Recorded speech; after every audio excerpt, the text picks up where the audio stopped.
My name is Curloo, and today we're going to read The Velveteen Rabbit. Let's get started. The Velveteen Rabbit, or How Toys Become Real.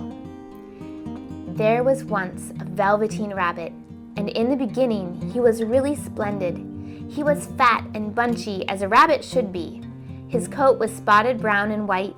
He had real thread whiskers, and his ears were lined with pink sateen. On Christmas morning, when he sat wedged in the top of the boy's stocking with a sprig of holly between his paws, the effect was charming. There were other things in the stocking, nuts and oranges, and a toy engine, and chocolate almonds, and a clockwork mouse, but the rabbit was quite the best of all.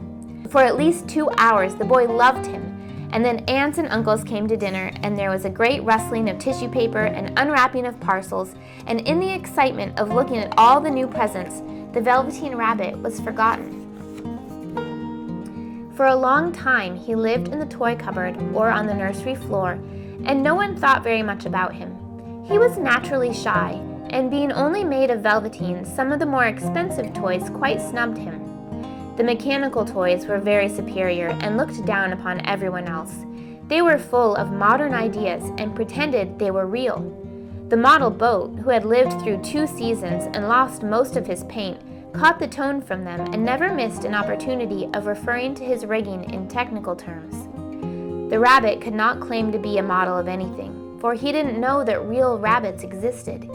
He thought they were all stuffed with sawdust like himself, and he understood that sawdust was quite out of date and should never be mentioned in modern circles. Even Timothy, the jointed wooden lion, who was made by the disabled soldiers and should have had broader views, put on airs and pretended he was connected with government. Between them all, the poor little rabbit was made to feel himself very insignificant and commonplace, and the only person who was kind to him at all was the skin horse. The skin horse had lived longer in the nursery than any of the others. He was so old that his brown coat was bald in patches and showed the seams underneath, and most of the hairs on his tail had been pulled out to string bead necklaces. He was wise, for he had seen a long succession of mechanical toys arrive to boast and swagger, and by break their mainsprings and pass away, and he knew that they were only toys and would never turn into anything else.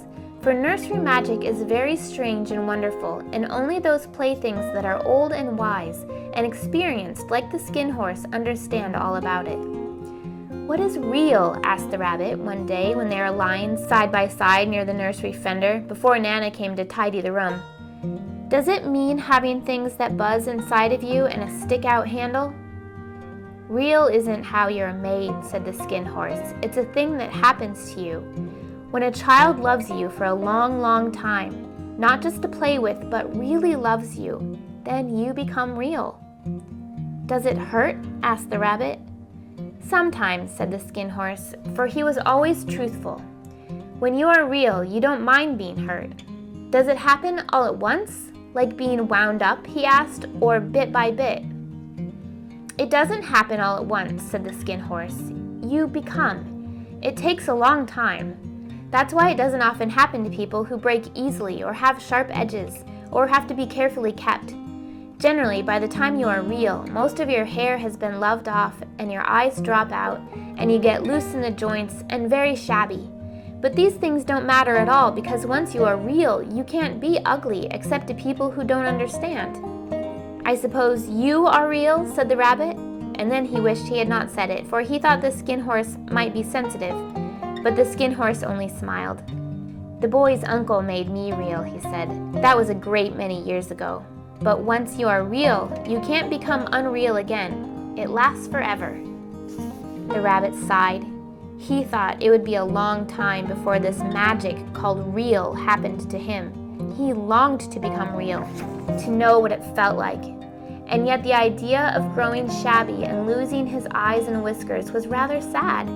He wished that he could become it without these uncomfortable things happening to him. There was a person called Nana who ruled the nursery. Sometimes she took no notice of the playthings lying about, and sometimes, for no reason whatsoever, she went swooping about like a great wind and hustled them away in cupboards. She called this tidying up, and the playthings all hated it, especially the tin ones.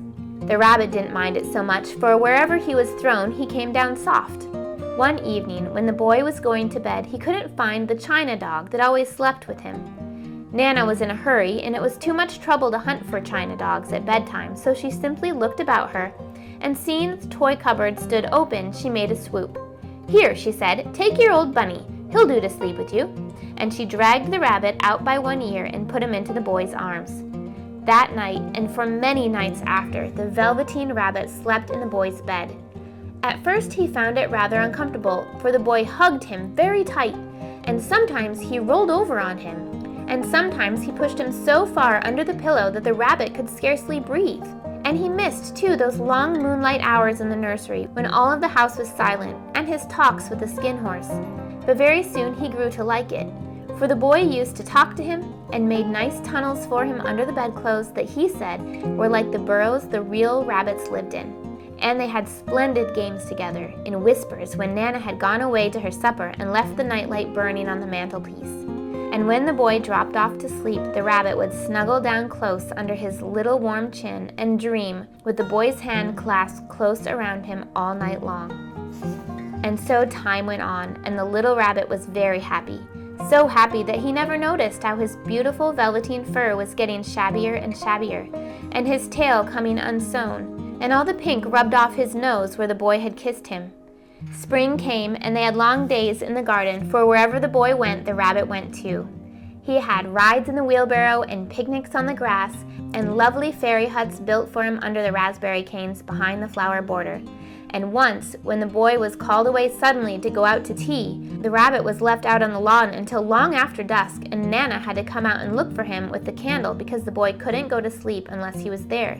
He was wet through with the dew and quite earthy from diving into the burrows the boy had made for him in the flower bed, and Nana grumbled as she rubbed him off with the corner of her apron. "You must have your old bunny," she said. "Fancy all that fuss for a toy." The boy sat up in bed and stretched out his hands. "Give me my bunny," he said. "You mustn't say that. He isn't a toy. He's real." When the little rabbit heard that, he was happy, for he knew that what the skin horse had said was true at last. The nursery magic had happened to him, and he was a toy no longer. He was real. The boy himself had said it. That night, he was almost too happy to sleep, and so much love stirred in his little sawdust heart that it almost burst. And into his boot-button eyes that had long ago lost their polish, there came a look of wisdom and beauty, so that even Nana noticed it next morning when she picked him up and said, "I declare if that old bunny hasn't got quite a knowing expression." That was a wonderful summer. Near the house where they lived, there was a wood, and in the long June evenings, the boy liked to go out there after tea to play. He took the Velveteen Rabbit with him, and before he wandered off to pick flowers or play at brigands among the trees, he always made the rabbit a little nest somewhere among the bracken where he would be quite cozy, for he was a kind-hearted little boy, and he liked Bunny to be comfortable. One evening, while the rabbit was lying there alone, watching the ants that ran to and fro between his velvet paws in the grass, he saw two strange beings creep out of the tall bracken near him. They were rabbits like himself, but quite furry and brand new.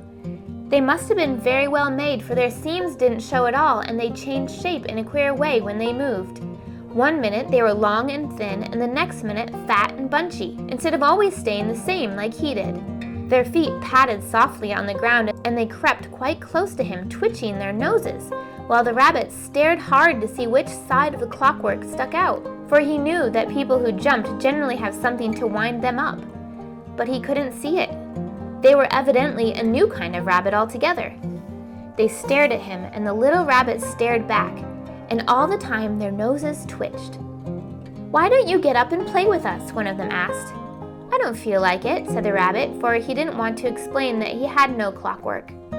"Ho," said the furry rabbit, "it's as easy as anything," and he gave a big hop sideways and stood on his hind legs.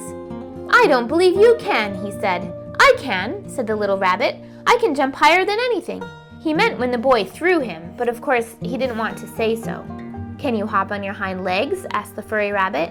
That was a dreadful question, for the Velveteen Rabbit had no hind legs at all. The back of him was made all into one piece, like a pincushion. He sat in the bracken and hoped the other rabbits wouldn't notice. "I don't want to," he said again. But the wild rabbits have very sharp eyes, and this one stretched out his neck and looked. "He hasn't got any hind legs," he called out. "Fancy a rabbit without any hind legs," and he began to laugh. "I have," cried the little rabbit. "I have got hind legs. I'm sitting on them." "Then stretch them out and show me like this," said the wild rabbit, and he began to whirl around and dance till the little rabbit got quite dizzy. "I don't like dancing," he said. "I'd rather sit still."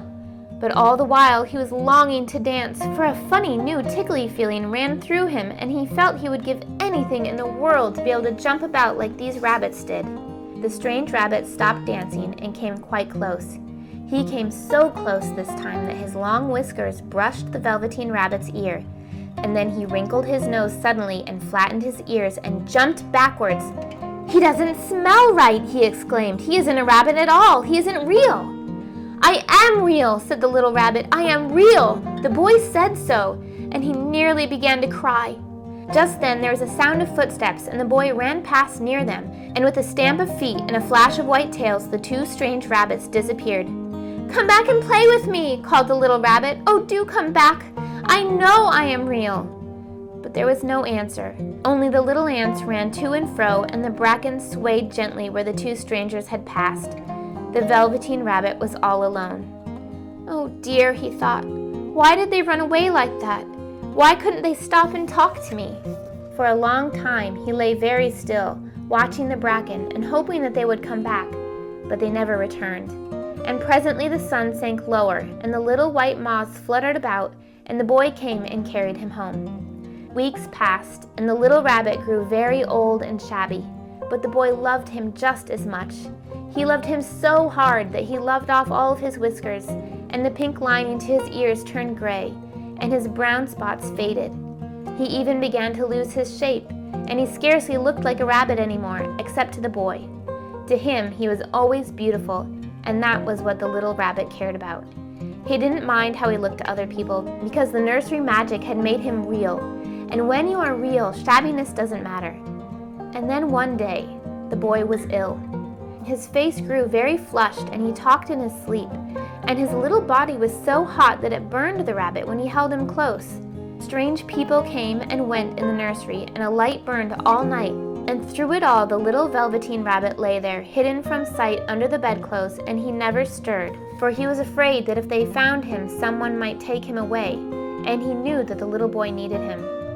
It was a long, weary time, for the boy was too ill to play, and the little rabbit found it rather dull with nothing to do all day long. But he snuggled down patiently and looked forward to the time when the boy should be well again, and they would go out into the garden amongst the flowers and the butterflies and play splendid games in the raspberry thicket like they used to.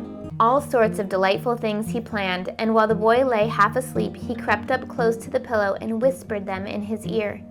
And presently the fever turned, and the boy got better. He was able to sit up in bed and look at picture books while the little rabbit cuddled close at his side. And one day they let him get up and dress. It was a bright, sunny morning, and the windows stood wide open. They had carried the boy out onto the balcony wrapped in a shawl, and the little rabbit lay tangled up among the bedclothes thinking. The boy was going to the seaside tomorrow. Everything was arranged, and now it only remained to carry out the doctor's orders. They talked about it all, while the little rabbit lay under the bedclothes with just his head peeping out and listened. The room was to be disinfected, and all the books and toys that the boy had played with in bed must be burnt. "Hurrah!" thought the little rabbit. "Tomorrow we shall go to the seaside," for the boy had often talked of the seaside, and he wanted very much to see the big waves coming in, and the tiny crabs and the sand castles. Just then Nana caught sight of him. "How about this old bunny?" she asked. "That?" said the doctor. "Why, it's a mass of scarlet fever germs. Burn it at once." "What nonsense! Get him a new one. He mustn't have that anymore." And so the little rabbit was put into a sack with the old picture books and a lot of rubbish and carried out to the end of the garden behind the fowl house. That was a fine place to make a bonfire, only the gardener was too busy just then to attend to it. He had the potatoes to dig and the green peas to gather, but next morning he promised to come quite early and burn the whole lot. That night the boy slept in a different bedroom, and he had a new bunny to sleep with him. It was a splendid bunny, all white plush with real glass eyes, but the boy was too excited to care very much about it, for tomorrow he was going to the seaside, and that in itself was such a wonderful thing that he could think of nothing else. And while the boy was asleep, dreaming of the seaside, the little rabbit lay among the old picture books in the corner behind the fowl house, and he felt very alone. The sack had been left untied, and so by wriggling a little bit, he was able to get his head through the opening and look out. He was shivering a little, for he had always been used to sleeping in a proper bed, and by this time his coat had worn so thin and threadbare from hugging that it was no longer any protection to him. Nearby he could see the thicket of raspberry canes growing tall and close like a tropical jungle, in whose shadow he had played with the boy on bygone mornings. He thought of those long sunlit hours in the garden, how happy they were, and a great sadness came over him. He seemed to see them all pass before him, each more beautiful than the other. The fairy huts in the flower bed, the quiet evenings in the wood where he lay in the bracken, and the little ants ran over his paws. The wonderful day when he first knew that he was real. He thought of the skin horse, so wise and gentle, and all that he had told him. Of what use was it to be loved and lose one's beauty and become real if it all ended like this?